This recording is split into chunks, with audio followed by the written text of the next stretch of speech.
Nobody really talks about what trading does to your mind. The dopamine crashes, the anxiety, the obsession with your PNL, the sleepless nights, and also the high days after huge PNL. And today I want to open up about it because it's just not about setups and executing trades. It's about what happens after the trade closes, what happens to your brain. This video isn't about strategy, it's about survival, mental survival. If you want to make trading as a career, you gotta focus on this for longevity. So let's talk about trading and mental health. If you don't know me, my name is Jay. I am a full-time day trader. I started trading in 2019 while living in Australia and trading in the US stock market, and then I moved to Dubai because of my day trading in 2022. So I have been trading for about 7 years and I have been through it all, the ups and the downs, the highs and the lows. And also many people think that my move to Dubai was for tax reasons, which is partly the case, but what most people don't realize is that it was also for my mental health, and we will talk about that too in this video. So it might get a bit more intense, it might get a bit more emotional, so hang in there. Now the first step to understand how trading affects your mental health is being aware of what trading does to your brain and your mental health. I remember in my early days of trading, just one green trade would light up something in my brain like I had hit a jackpot. It felt incredible, amazing, but the very next day, one red trade and I just spiral. And all of this, every high and low was happening because of our biology, what happens with our brain, the physiology of our brain. To understand how trading affects your brain, you first need to understand how your brain actually works, specifically the dopamine system, which is your brain's reward center, and what trading does to your brain's reward center. So this is the dopamine curve in front of you. It's blank at the moment, but every one of us, we are going to have a baseline right here. So I'm going to draw a line in the middle and say this is the baseline. So whenever you have a big green day, your dopamine goes through the roof right here. And whenever you have a red day, your dopamine comes under the baseline. So I'm just going to name this line BL, like baseline right here. So now your body's default mechanism is to come back to baseline after seeing a peak or after seeing a valley. If you just give your brain and your body enough time to reset, it's going to come back to baseline. Now here's the catch. This is very important to understand, because if you understand this, you will most likely know how to trick your brain and how to trick your reward center of the brain. So now I'm just going to reset this, and let's take an example of a green day. Let's take an example of a green day and then a red day. So now what happens on a green day?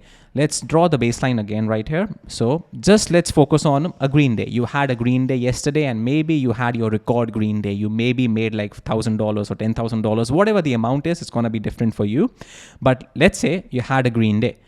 Your dopamine goes towards the upside. You're going to see a high. You're going to like, okay, I achieved this. I made this much amount of money from trading. But if you give it enough time, maybe a few hours, maybe the next day, it won't come back to baseline. It's going to go under the baseline. What goes up must come down. So even after a green day, your dopamine, after a while, it's going to come back under the baseline. And if you give it even more time, it's going to slowly come back to baseline. So now your job as a trader is to be aware that your dopamine is under the baseline. So now how this affects your trading is that once it comes under the baseline, and say this is day 2, now you are sitting in front of your computer. You're not feeling that good because the first day, maybe you made $1,000, 1K. The next day, to get that same high right here, you need to make maybe 1.5K. So you're going to size up so that you need to get that high again. And now this high, you will need to make 1.5K instead of 1K to get that same high. The next time same thing happens, you need to make 2K. The next time this thing happens, you need to make 10K. And the story continues and the cycle continues. And honestly, guys, from my personal experience, I remember back when I made $500 from trading for the very first time back in 2020, I still haven't been able to reach that high. I have made $50,000. I have made $93,000, almost 6 figures from trading, but still that high from 2020, the day I made $500, I still haven't been able to reach that high. And that is exactly how the addiction works as well. If you go back to the chart, the same thing happens. The same thing happens with addiction. I'm going to draw a baseline again. The very first day, for example, you are smoking something. I don't know what you're smoking, but whatever you smoke, you're going to have this one joint or one thing you smoke up, or you take one shot, you're going to get this high and you see a crash. The next day, instead of 1, you need 1.5. The next day, the crash is even bigger. You need like 2 to get to the same high. And now to get even higher, because we need to get that high or maybe even surpass that high, you're going to have 3 joints and then 4 joints or whatnot. And then you're just messing up your dopamine system. And that is why as a trader, you can't do that. You can't do drugs. You can't do joints. You can't do anything like that, because These things are going to mess up your dopamine system, and trading on top of that messes up with your dopamine system and even further. So now, for example, one day you smoke one joint, you see a crash, and then you're going to try to get that same high from trading, because both the things, the drugs, the alcohol or whatever, they tap into the same reward center as your trading. So instead of you going for drugs or alcohol, for example, you had like one joint before trading, and then after that, maybe 1 hour, you see a crash. Now you're going to try to get that same high from trading. You will forget about your risk management and you will blow up your account. That is why as a trader, you can't do these things. I can't stress this fact enough that you can't do drugs, alcohol, or anything that messes up with your dopamine system, because trading is enough. Trading is already messing up with your dopamine system, and your job as a trader is to try your best outside of trading hours to try to normalize it and not to mess with it even further. And towards the end of this video, I'm going to give you guys a few tips and tricks that I incorporate personally to normalize that dopamine system as quickly as possible, as efficiently as possible, to be prepared for the next trading day. So now to summarize, the first way dopamine affects your trading is that you keep chasing bigger and bigger wins. You're no longer trading with a clear head. You're chasing a feeling, that dopamine high. And now the second way is a bit more subtle, but it's very dangerous as well, is that you start seeing trades that are not even there. Have you ever seen an addict roaming around the streets just to score something, just to get a hit? Same thing happens in trading. You open your charts and you know that there's no real opportunity, but you're similar to an addict, like a gambling or drug addict, trying to roam around the streets or just going to a casino just to take a look, but eventually you end up gambling. And the same thing happens with trading as well. You thought that you're not going to place a trade, but because you are chasing that feeling, that dopamine high, you will start taking opportunities that are not even there. And this happens with me until this day. And this feeling of forcing trades happens for two main reasons. The first reason is the 9 to 5 mindset, which is not related to dopamine, but it's your labor mindset. Because if you're coming from a regular job, like I did, a regular 9 to 5 job, you feel like you need to make money every single day. Because when you go to your job, even if you don't work for a few days, or maybe you are sick, you're still getting paid at the end of the week or at the end of the month or whatever.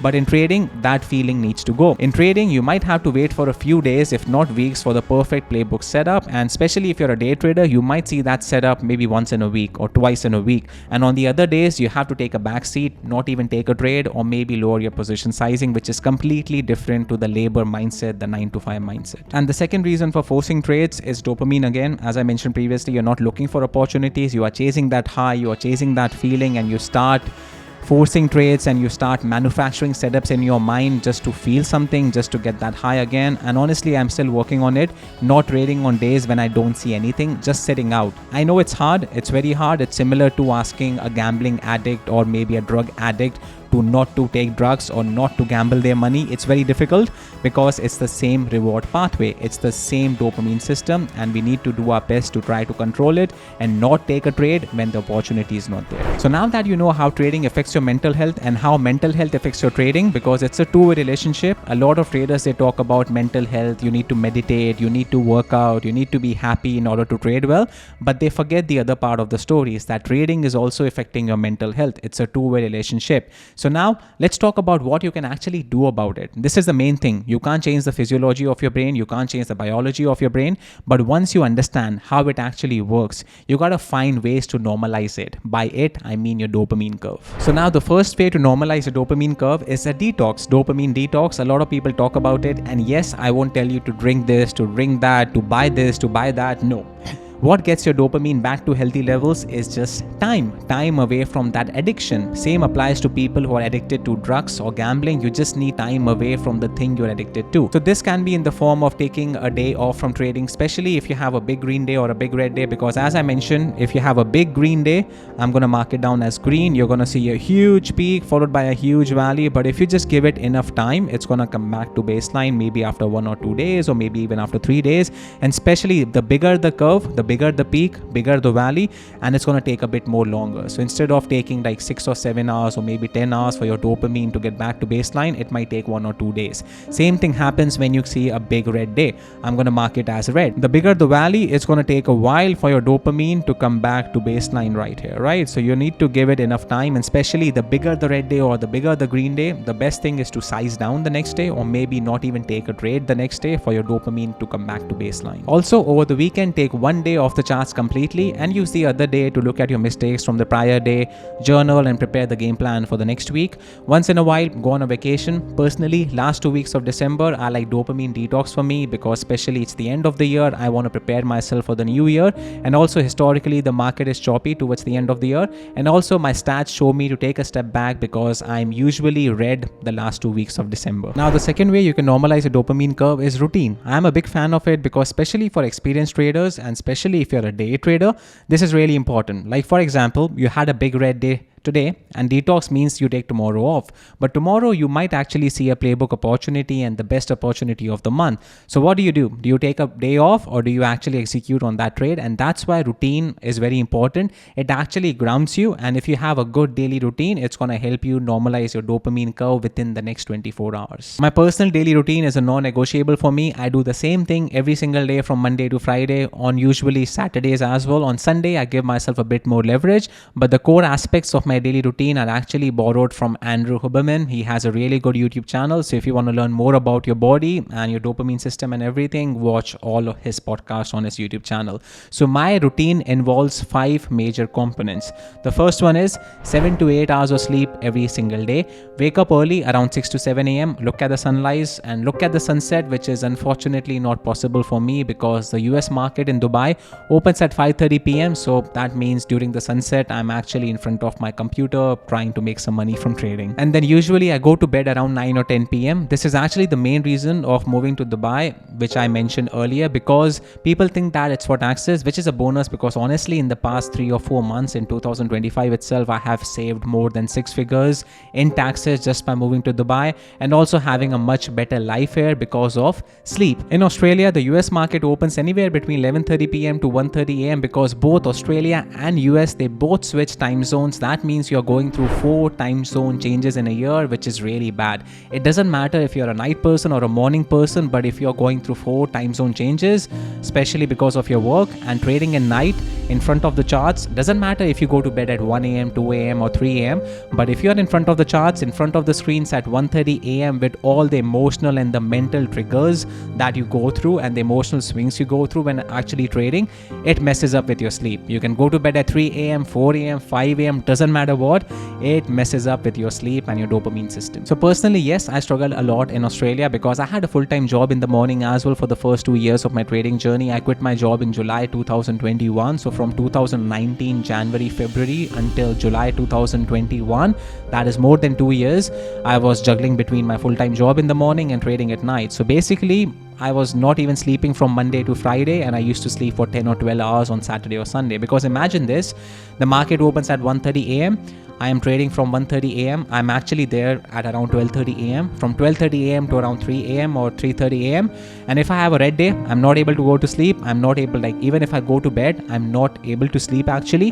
And then I have to wake up again at 6 a.m. just to take a shower, get ready for my work at 7 a.m. And because of this, because of lack of sleep and lack of rest overall, I had a lot of health issues. Like I had anxiety issues, and in Australia, I used to get hot flashes back in Australia. Like I remember waking up at like 3 degrees freezing cold in Australia, but personally I was drenched in sweat because my body was struggling a lot. And since moving to Dubai, it took me like 6 to 7 months, but now I don't have any more hot flashes. I don't have a lot of anxiety. I mean, normal, everyone has a bit of anxiety or something, but I wake up most mornings feeling like I can take on the world. I wake up at 6 or 7 a.m. I'm excited to wake up every single day because I just get my 7 to 8 hours of sleep every single day, and I never had that feeling in Australia, that feeling of ready to take on the world. Every day was a struggle back in Australia just because of the sleep. So yes, my move to Dubai was mainly for my health reasons, and the taxes are like added bonus for me. If you guys want to know more about my trading journey, how I started in Australia and how I moved to Dubai, check out the trading journey video. This is actually the best performing video of the channel. I'm going to link that video in the description box below